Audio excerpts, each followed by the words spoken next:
Queridos amigos testigos de Jehová y miembros del Foro de Fuerza Lavasoriana, reciban mis más afectuosos saludos. A continuación voy a relatarles la historia secreta y oscura del segundo presidente de la Sociedad Watchtower, el juez Joseph Franklin Rutherford.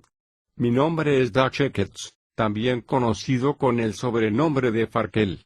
Si las declaraciones que pronto siguen les cautiva su curiosidad, continúen escuchándome atentamente. Lo que les relataré aquí no es una calumnia sino hechos verídicos que la Sociedad Watchtower jamás les contará de lo que ocurría detrás de bambalinas en Bethel durante las décadas de los años 20 y 30. Se trata de una hermosa mujer quien fuese la compañera constante de viajes del juez Joseph Rutherford y quien nunca tuvo que trabajar para escalar su posición en Bethel, como si lo tenían que hacer casi todas las demás mujeres. Sin embargo, esta mujer entró inmediatamente en el círculo íntimo de Rutherford al llegar a Bethel. Esta fue una mujer quien abandonó a su propio esposo de 15 años de matrimonio para irse a Bethel. Una mujer quien años más tarde empezó a utilizar panties o bragas con las entrepiernas al descubierto, y brasier o sostenes que el área de los pezones quedaban al descubierto. Una mujer quien a pesar de todo lo mencionado aquí era al mismo tiempo una hermana ungida y precursora hasta el final de su vida y nunca se le dio una reprimenda por ninguna de las conductas que acabo de mencionar. ¿Qué dijo ella sobre el juez Rutherford? Ella dijo: él en todos los sentidos era como un esposo para mí. Antes que entremos a los detalles, vamos a repasar lo que ya nosotros sabemos del juez Rutherford, ya que esto logra mostrarnos el modelo de su actitud y conducta. Él era un falso profeta. Él era un trágico alcohólico. Él era un hipócrita quien vivió y viajó como si fuese una realeza. Él era cruel, despiadado y vengativo. Es mi opinión no médica, él era un narcisista y haré mis comentarios basados en esa asunción. Aun cuando él no fuese clínicamente un narcisista, él exhibió muchos rasgos asociados con el narcisismo. Él no tenía ningún amigo genuino e íntimo. Él era un hombre lleno de odio, amargura y venganza. Él fue un infractor de las leyes federales quien bebía y contrabandeaba licor para él durante la prohibición. Él era un hombre que despreciaba, incluso odiaba a las personas que ambicionaban mejorar sus propios caracteres y éticas. Él era un instigador quien intencionalmente utilizaba a sus seguidores como peones para empezar motines, los que al final les perjudicaba a ellos, pero le ayudaba a él a conseguir la publicidad que él tanto anhelaba. Él era un hombre que, a pesar del hecho que no tenía ninguna razón legítima para demandar un título algo elevado, insistió en que se le llamase juez durante todo el tiempo que él rigió la Sociedad Watchtower. Él era un patético, podrido marido y padre, quien por lo menos fue despreciado por su propio hijo y probablemente por su propia esposa. Ninguno de ellos le importó lo suficiente ni siquiera para ir a su propio funeral. Él era tan detestado por sus compañeros betelitas que solo 4 de ellos asistieron a su funeral. Él era un hombre cuyos escritos prolíficos no tenían valor alguno, por lo cual ninguno de ellos ahora se reproduce. Las personas narcisistas se consideran que ellos están exentos de todas las reglas que deben aplicarse universalmente a todos. Como un narcisista, él era un hombre que se consideró por encima de la ley del país cuando la prohibición proscribió la posesión y el consumo de alcohol. Como un narcisista, él era un hombre que se consideró por encima de su propia ley cuando él les decía a las personas que ellos solo podrían ganar la salvación predicando de puerta en puerta, esto cuando él mismo nunca lo hizo siendo el líder de la Sociedad Watchtower. Como un narcisista, él se consideró por encima de la ley cristiana de lo que es la decencia y honestidad, cuando él maléfica e intencionalmente y vilmente difamó a Olin Moyle y Walter Salter. Como un narcisista, él se consideró por encima de la ley cristiana para no ser parte de este mundo, cuando él mismo se entrometió en la política en el 1934 y alabó al dictador alemán Adolfo Hitler mientras condenaba al mismo gobierno que le permitió escaparse libremente con todos sus chanchullos. De hecho, la pregunta que justamente podría hacerse es, ¿cuál si alguna regla o código de conducta ética de las que él les exigió a sus seguidores él realmente obedeció? Ahora llegamos a la verdadera pregunta que voy a hacerles.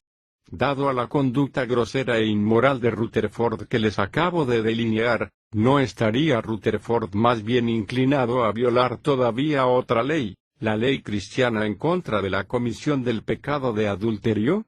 Como un verdadero narcisista, ¿acaso Rutherford no se consideró a sí mismo estar por encima de la ley que está en contra del adulterio? La mejor evidencia a favor o en contra para esta pregunta por supuesto vendría de los testigos oculares que estaban cerca de Rutherford cuando era presidente de la sociedad, pero lamentablemente la mayoría o todos los potenciales testigos oculares ahora están muertos. Nueva evidencia revelada sobre las infidelidades sexuales de Rutherford. La evidencia viene de un hombre con el seudónimo Lark que no solo conoció a la mujer en cuestión. Ella ya ha muerto. Él estuvo con ella en numerosas ocasiones. Ella era una de sus parientes, siendo la tía de su propia madre. Hasta hace poco solamente este secreto de sus largos encuentros sexuales con Rutherford por muchos años se guardó por la familia. Ellos estaban avergonzados de lo que ella había hecho. Por otro lado, Lark ha declarado que nadie en la familia alguna vez habló indignamente de ella. Obviamente, esta evidencia es una que ningún miembro familiar está presto a usarla para arruinarla. Ellos no tendrían razón alguna para mentir sobre un secreto que han guardado por tanto tiempo. Esta mujer era una buena amiga de Bonnie Boyd antes de arribar a Bethel en el año de 1938. Bonnie Boyd era la secretaria personal de Rutherford. Cuando esta mujer llegó a Bethel, a ella se le dio inmediatamente un trabajo como dietista personal de Rutherford, aunque ella no tenía experiencia o entrenamiento en ese campo y Rutherford, para ese momento ya tenía a un hombre dedicado a prepararle su dieta. Casi todas las mujeres tenían que empezar en Bethel como sirvientas o trabajar en la lavandería, cual era uno de los trabajos más bajos. Porque ella fue tan afortunada para inmediatamente conseguir un trabajo en la cima, de calidad, al llegar a Bethel. Porque ella consiguió viajar con Rutherford a todas partes, incluso viajaba en primera clase a Europa, por espacio de 6 a 8 semanas por año y pasaba los inviernos en la mansión de Beth Sarim. Porque ella se convirtió en la dietista personal de Rutherford mientras viajaba, cuando ya Rutherford tenía en Bethel un hombre como su dietista personal. ¿Era solamente porque ella era tan preciosa y Rutherford tenía una afición por las mujeres bonitas? ¿O había algo más? Su apellido de soltera era Bertha Till. Su nombre de casada era Bertha Pill. Pero antes de que discutamos más sobre ella, hablaremos un poco sobre la secretaria de Rutherford, Bonnie Boyd. Bonnie Boyd y Bertha Pill tenían algo de similitudes y circunstancias extrañas en sus relaciones con Rutherford. Bonnie Boyd het. Bonnie Boyd llegó a Bethel con su madre en el 1923 y trabajó como taquígrafa para W.E. Vandenburg, un alto oficial de Watchtower. Sin embargo, en ese mismo año ella se convirtió en la taquígrafa de Rutherford. Aproximadamente para el año 1931 ella se convirtió en la secretaria personal de Rutherford. Según su testimonio en el juicio de Moyle contra Franz, en la página 1367, ella declaró que ella tomaba todos los dictados para todos los libros y los artículos de la revista La Torre del Vigía o La Atalaya donde Rutherford fuese el autor único. Pero su marido, Williamet, testificó que Bonnie solo veía los escritos de Rutherford cuando ya se iban a enviar para corregirlos y publicarlos. Bonnie Boyd tenía una muy importante posición dentro de la sociedad Watchtower. Ella también vivió rodeada de un ambiente de lujos a la par con su jefe. En el mismo caso judicial de Moyle se le menciona testificando que ella viajaba a Europa de 6 a 8 semanas por año con Rutherford y que lo había hecho durante unos 20 años. Página 1382 de la transcripción. No obstante, Boyd llegó a Bethel siendo todavía una niña en el otoño del 1923 con su madre. Y Rutherford murió en el 1942, 19 años después.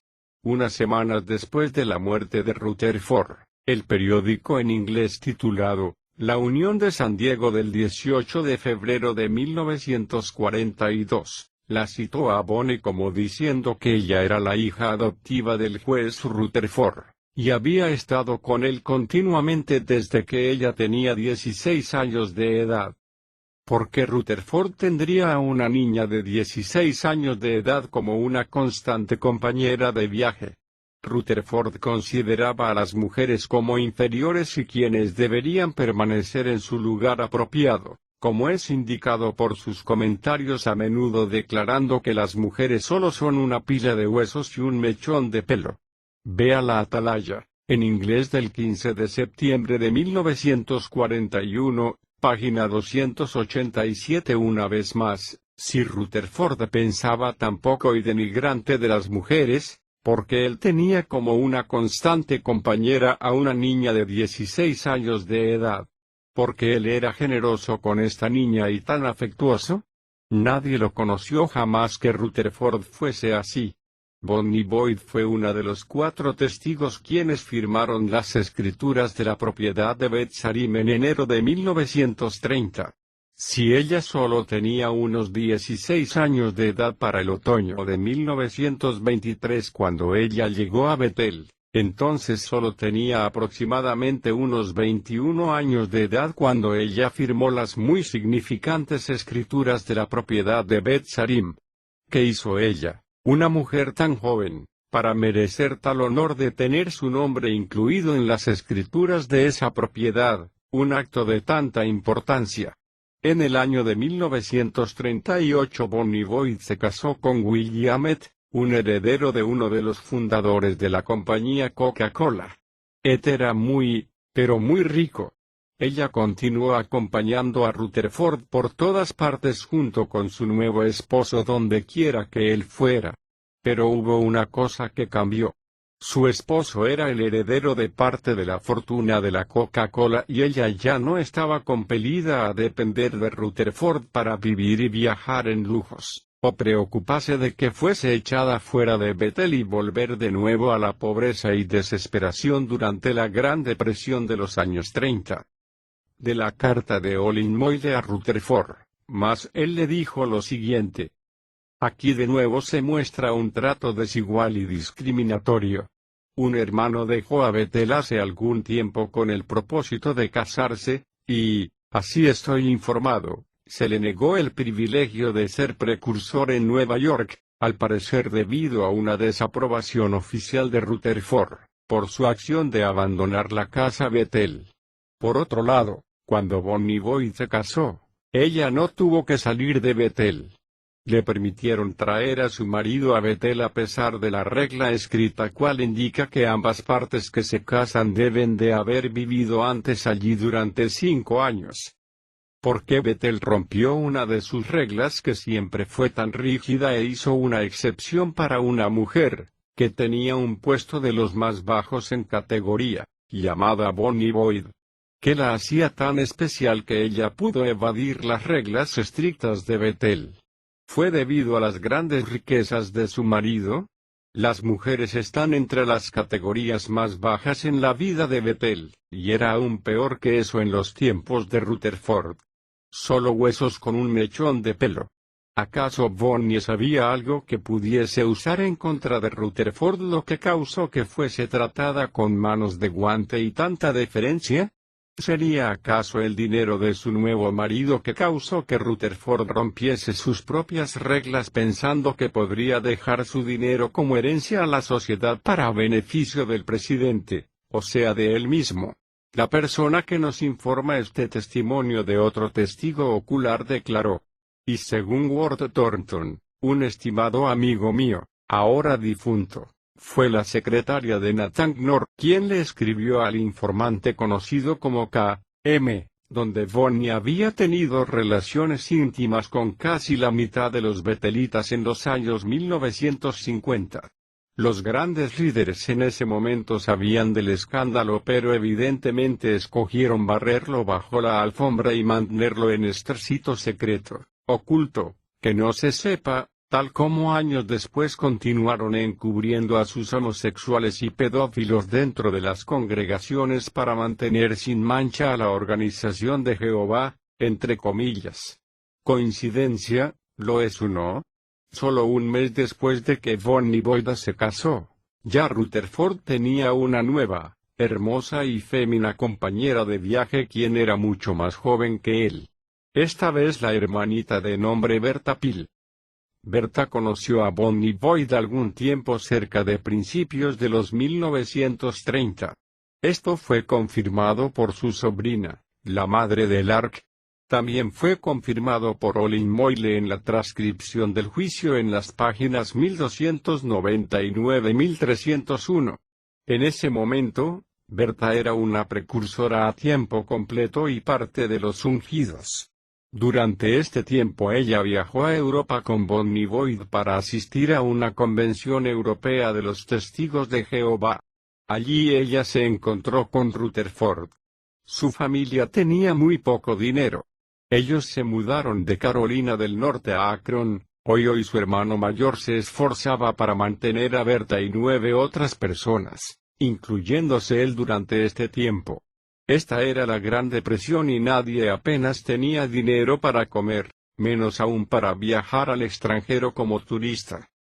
¿Quién pagó por su viaje tan caro para asistir a una convención ultramar donde ella se encontró con Rutherford por primera vez? Puesto que nosotros ya sabemos que Rutherford financiaba los viajes de Bonnie Boyd, entonces nosotros podemos asumir que él también financió el viaje de Bertha. En junio de 1938 Bertha abandonó a su esposo después de 15 años de matrimonio, y se fue para Bethel.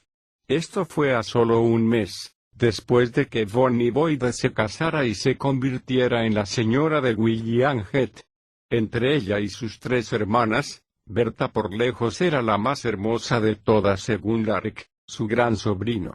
Él la había visto varias veces cuando era un jovenzuelo. Una foto de ella se puede ver en este video. Para finales del 1938, el esposo de Bertha entabló una demanda de divorcio por abandono de hogar y se le concedió en el 1940. Copias del dictamen del divorcio sometido por Alfred Peel por abandono de hogar y la decisión final se enviaron a Bethel. Sin embargo, la sociedad Watchtower nunca hizo nada que castigase a Bertha por abandonar a su marido sin una razón bíblica. Nada. No solo a ella no se le castigó ni se le envió a su casa de vuelta. A ella se le dio más bien uno de los 2 trabajos más codiciados en Bethel, y vivía viajando como una reina con el mismo rey de la Watchtower, ese hombre con un lado oscuro en su vida llamado Joseph Franklin Rutherford. Porque Rutherford la convirtió a Bertha en su dietista cuando él ya tenía un hombre como su dietista personal en Bethel, y ella no estaba calificada para ese trabajo. En el juicio de Moyle se declara que ella era una enfermera práctica, no obstante un dietista es una especialidad aparte.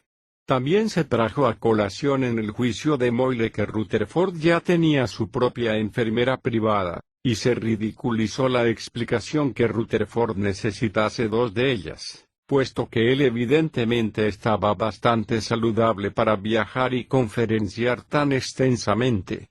En una contradicción a lo que se reclamó en el juicio de Moyle, Lark declara que Bertha, su única experiencia de trabajo antes de entrar a Bethel era un trabajo que ella realizó en una fábrica, porque ella fue la única de sus 2 dietistas que viajó con Rutherford y podía quedarse con él en Beth Sarim.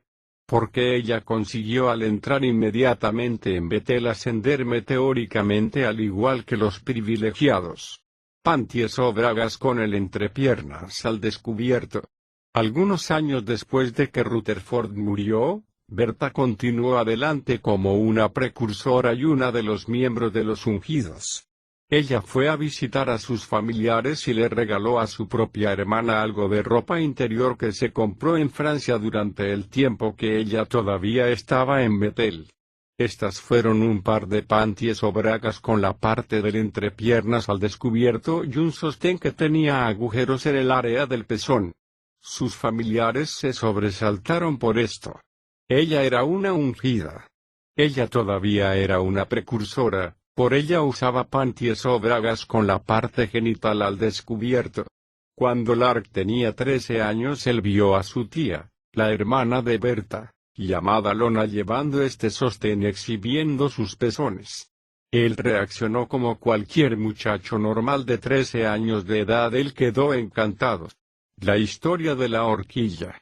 Se ha informado antes que en uno de los viajes de Rutherford para el tiempo cuando Berta estaba trabajando para él, la sirvienta del hotel encontró una horquilla de cabello de mujer en la cama de Rutherford. Su fémina asistente estaba quedándose en un cuarto continuo con una puerta que podría accederse a cualquiera de los dos cuartos. Lark me informó a mí que el Dr. M. James Penton, un famoso investigador de la Sociedad Watchtower, descubrió que este incidente ocurrió en Carolina del Norte. ¿Es esto significativo? Berta Pil era de Carolina del Norte. ¿Coincidencia? Quizás. Pero considere lo siguiente de un forista llamado Kibergay. Ella era su dietista personal, él ya estaba entrado en años. Ella era muy joven, por lo menos la mitad de su edad en ese momento, o quizás todavía aún mucho más joven. Ella tenía una alcoba adyacente a la de Rutherford, con una puerta directamente que unía sus alcobas, en el vagón del automóvil del tren de la sociedad que se utilizaba para predicar sobre el reino durante el reinado del juez. Ella también iba donde quiera que el juez fuese, incluyendo los frecuentes viajes a Europa. ¿Dónde estaban la esposa de Rutherford y su hijo Malcolm en ese momento? Para todo propósito práctico, ellos estaban separados y viviendo muy distantes del juez. Y el juez se aseguró de eso. Un buen amigo mío, quien era un anciano en el salón de Long Beach, California, mucho después de la muerte del juez, es la fuente de esta información. Ella pidió que los ancianos, mi amigo siendo uno de los ancianos, se reunieran con ella. Ella ya tenía unos 70 años, porque ella no estaba segura si ella recibiría el premio celestial. Los ancianos se reunieron, y ella les dijo la verdad sobre la relación que mantuvo con Rutherford por un período de más de 15 años. Ella incluso les mostró películas de los dos, Berta y Rutherford abrazándose y besándose, poco antes de dejar caer esta bomba. No obstante, los ancianos hicieron contacto con las oficinas principales, y Nathan Knorr se encontró con Birda. Su nombre realmente era Berta, mientras estaba en la convención de distrito en California. Poco después, Nathan Knorr, con algunos otros oficiales presentes, dijo que ellos conocían de la relación adúltera desde hace mucho tiempo, pero por alguna razón, nunca le dijeron a nadie nada sobre eso para mantener la imagen de la sociedad incólume.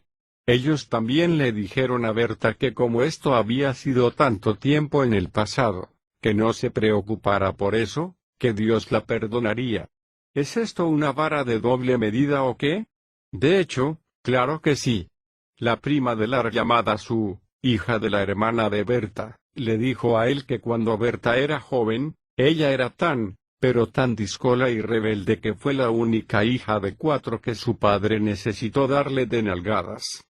Una vez la prima de Lark, de nombre Sue, estaba viendo un álbum familiar con él. Había una foto de un hombre en el álbum de fotografías junto a Berta.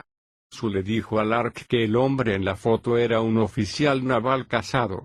No puede mostrarse que ellos tenían un asunto amoroso, Pero surgen las preguntas, ¿por qué una precursora ungida estaba en una foto con un hombre casado? ¿Y por qué ella estaba en compañía de una persona que era un militar uniformado?